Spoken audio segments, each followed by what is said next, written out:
Hello and welcome. How can you get a better return on your investments in this low interest rate regime? Portfolio strategist Stein Svalestad is going to tell you shortly. But first, Stein, what's the problem with low interest rates? Low interest rates are of course positive for people with net debt, but more challenging for people with assets to invest.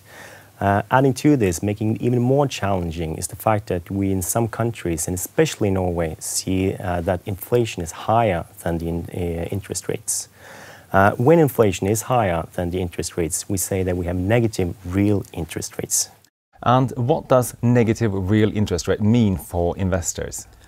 That basically means that your investments are yielding a negative return in terms of purchasing power. Said differently, your money is buying less and less products. A couple of years back, when interest rates were higher and inflation low, one can sit comfortably with assets in bank deposits, knowing that the probability of losing that money was low and that you could increase your purchasing power slightly. This has now changed.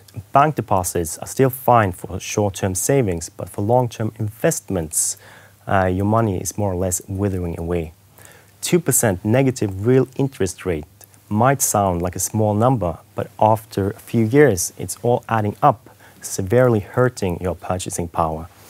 So, inaction could actually be quite costly.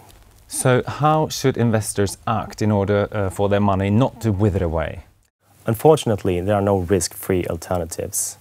Investors should accept higher risk in exchange of higher return. And if the investor have a longer time horizon, you should probably accept that higher risk.